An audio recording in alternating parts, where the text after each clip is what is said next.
చెబుతున్నాడు స్పష్టంగా. వృద్ధోపసేవయా శక్ర పురుషో లభతే మహతు. పెద్దవాళ్ళని సేవించడం వల్ల మనిషికి ఎంత ప్రయోజనం కలుగుతుందో ఏం చెప్పలేమయ్యా. చదవకుండానే జ్ఞానం వస్తుంది అని చెప్పాడు వ్యాసుడు. పెద్దవాళ్ళని సేవించండి, పెద్దవాళ్ళని సేవించండి. ఇంట్లో అత్తమామలు ఉండాలి, తల్లిదండ్రులు ఉండాలి. ఇవాళ షరతులు పెడుతున్నారు పెళ్ళి అవుతుంటే. న్యూక్లియర్ అంటే ఆడంబాంబ అమ్మ సిగ్గులే కానీ. న్యూక్లియర్ ఫ్యామిలీ ఏంటి అంటే ఇద్దరే ఉంటాయి, ఇద్దరు కూడా కొడుకు చేసుకోవాలి. కనీసం ఆ పెద్దాడు వాళ్ళు వీళ్ళు ఎవరో ఉంటే ఓదారుస్తారు, చెప్తారు ఏమిటో. లేకపోతే ఇద్దరు ఉంటే ఏమవుతుంది, పై అంతస్తుల వాళ్ళు కింద అంతస్తులు వీరు శేనికి వేణాయ విద్మహే శూన్య కంఠాయ ధీమహి తన్నో మృత్యు ప్రచోదయాత్ అయిపోయింది. ఇప్పుడు అన్ని జరుగుతున్నాయి ఆత్మహత్యలు. ఉమ్మడి కుటుంబంలో ఆత్మహత్యలు జరగలేదు. ఎవరు చేసుకుని ఇస్తాడు, ఎవడో వదులుతూనే ఉంటాడు అక్కడ. అర్ధరాత్రి 1 గంటకి ఈ కుర్రాడు అమ్మాయికో నిరాశ వచ్చి ఫ్యాన్ ఉరేసుకుందాం ఉమ్మడి కుటుంబంలో లేచి అనుకున్నాడు. ఒక ముసలాడు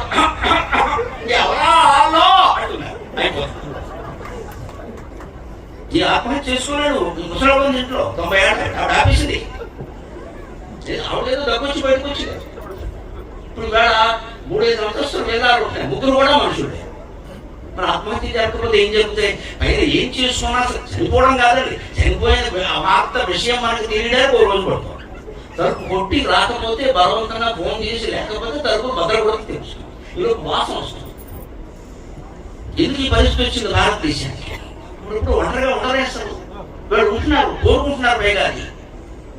మళ్ళీ మేము ఒంటరివాళ్ళం అయిపోయావు. మరి నీ తల్లిదండ్రులు నువ్వు ఒంటరివాళ్ళని చేశాను, నువ్వు బాబు ఆ మాత్రం తిరిగిరా. వృద్ధోపసేవయా శక్కర. ఖచ్చితంగా పెళ్లి కూతుళ్ళే షరతు పెట్టాలమ్మా. చిన్నవాళ్ళైనా నేను నమస్కారం పెడుతున్నా. పెళ్లి కొడుకున్న మొదట అడగాల, కృష్ణ మీ అమ్మగారు నాన్నగారు మనతో ఉండడానికి ఒప్పిస్తే నేను పెళ్లి చేసుకుంటా అని చెప్పండి అమ్మా. మీ కాపురాలు నిలబడతాను. భరత భూమి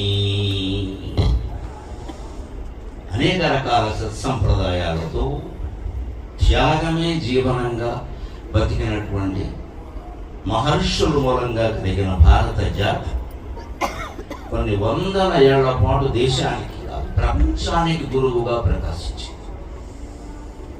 ప్రపంచంలో మారుమూల ప్రాంతాల్లో ఉండే చరిత్రకారులు ఈ దేశానికి 100 మైళ్ళు నడుచుకుంటూ వచ్చారు. ఈ దేశ చరిత్ర తెలుసుకోవాలి. ఎందుకు వీళ్ళంత ప్రశాంతంగా ఉంటారు?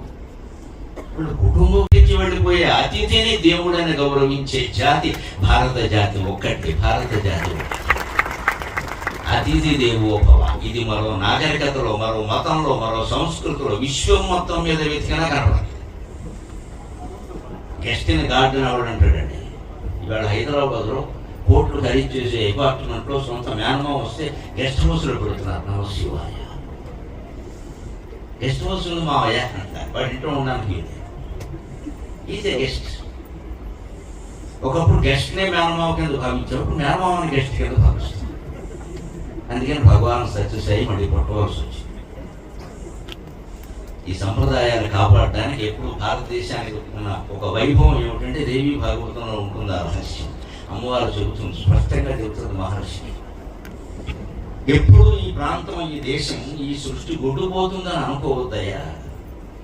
ఎప్పుడు నాగరికత నశిస్తుంది, ధర్మం నశిస్తుంది అని అనిపిస్తుందో నేను అప్పుడు ఒక మహానుభావుడికి జీవం పోస్తాను, వాడు మళ్ళీ పునరుద్ధరిస్తాడు అన్నాడు. అలా పునరుద్ధరించిన సంస్కృతి సత్సాయి. మళ్ళీ విశ్వగురువు కావాలంటే కొన్ని కోట్ల మందిని ప్రభావితం చేసేటువంటి మహత్తర వ్యక్తిత్వం ఆవిర్భవించాలి. వ్యక్తి కాదు, వ్యక్తిత్వం ఆవిర్భవించాలి. Not the person, personality. ఒక వ్యక్తిత్వం ఆవిర్భవించాలి. అది మహత్తరమైన త్యాగంతో పుట్టాలి. సాధారణంగా అటువంటి వ్యక్తిత్వం కలిగిన మహానుభావులు మన దగ్గర సన్యాసులై ఉంటారు, బ్రహ్మచారులై ఉంటారు, గృహస్థులై ఉండి కూడా సాధించిన వాళ్ళు చాలా మంది ఉన్నారు. కానీ చాలా కష్టం.